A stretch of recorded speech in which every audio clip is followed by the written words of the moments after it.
What's going on, Duolingo English Test takers? Welcome to this edition of Speaking Samples. We're going to look at a listen then speak question, and the student sample that we're going to listen to is going to have some trouble with confidence. And what does that sound like? What does that sound like when you don't have a lot of confidence? Well, you're going to hear this example right now, and you can see if this might be a problem for you as well. And we're also going to answer this question at the end: how do you improve your confidence? So that's what we're going to talk about together right now through this student sample. On test day, you listen to an audio, and it's going to be a short question, and you can play it twice, and then you have 20 seconds to prepare, and you have to speak for at least 30 seconds. Just to save time, I'm just going to tell you what the question is instead of listening to it. Describe a time when you had to complete a project with a group of people. Did it improve the quality of work or hurt it? Okay, so that's it. That's what you have to answer. And that's what this student answers. For this student in particular, we're going to talk about confidence. So there's no grading criteria like confidence, right? But it can hurt almost any aspect of your score: your vocabulary, your grammar, your delivery, your pronunciation, or your content and structure.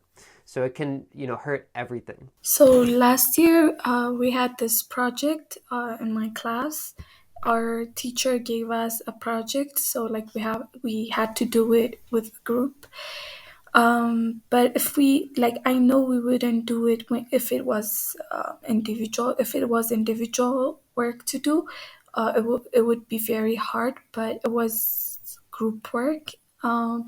So it improved the way of us being like it improved the way uh, we all just it improved the way that we all can communicate and try to understand the other's idea and hear their idea or share new things. So we got lots I got lots of experience last year, because if I know I would fail if I do it alone, but it was group work. So I've gained so many experience, new things.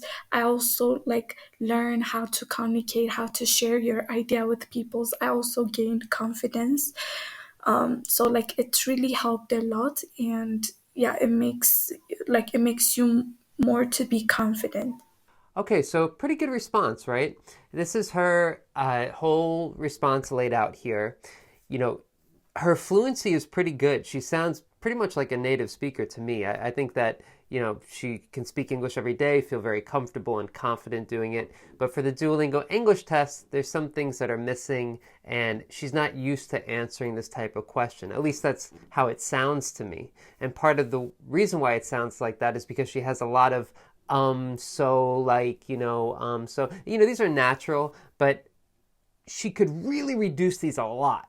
And we'll talk about that through confidence.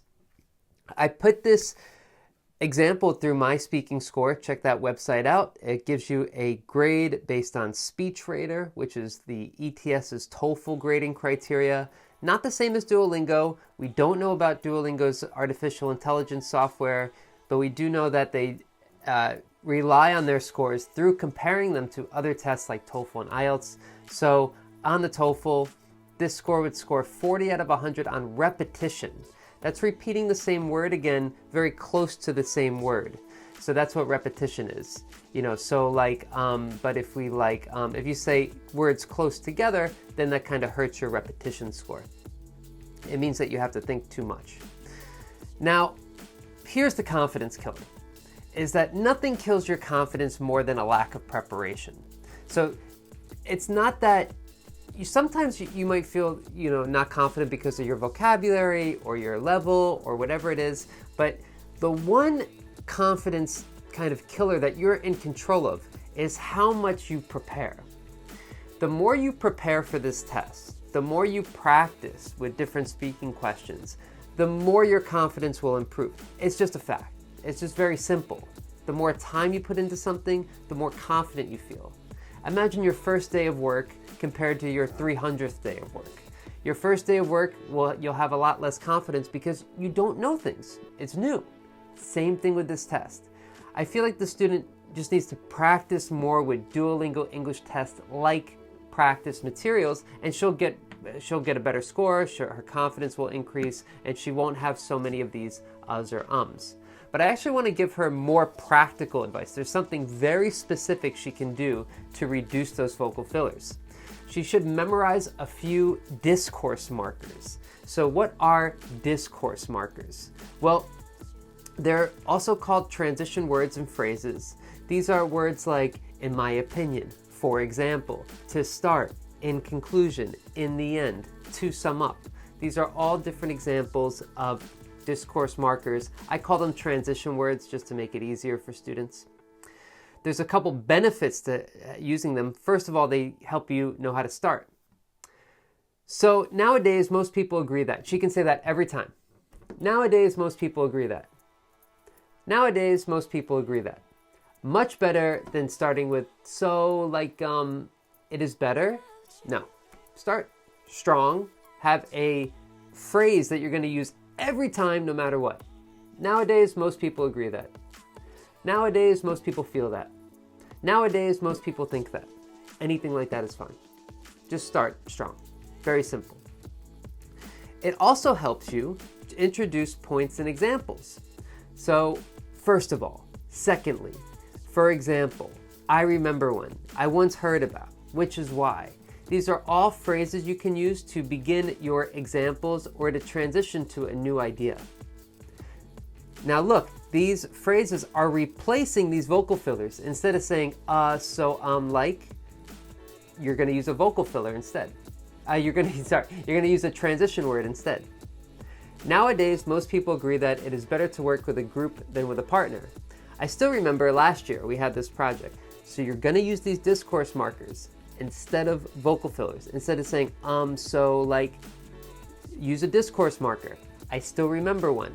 For example, secondly, first of all, something like that. It also helps easily transition to a conclusion. I still remember last year we had this project in my class. Our teacher gave us a project, so like we had to do it with a group. In the end, I realized that if it were individual work to do, it would be very hard, but it was group work. In the end, I still remember. Nowadays, you see how her confidence is improving?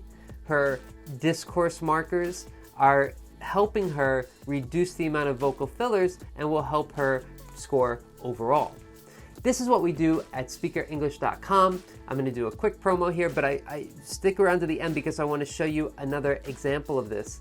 But at speakerenglish.com, we have Duolingo English Test speaking plans. Read and speak, listen and speak about the photo. Every day you do one example question, you write a transcript, you look at the example of another person, usually me or another teacher, and you see their transcript, and you can compare it, and you could find more discourse markers. You can learn how to reduce your vocal fillers. It takes less than 15 minutes a day, or less than 20 minutes, about 15 minutes a day, less than 20 minutes a day, and it's guaranteed to improve your score in 30 days. Check it out, speakerenglish.com, our Duolingo English Test speaking plan. So, this is what you should do.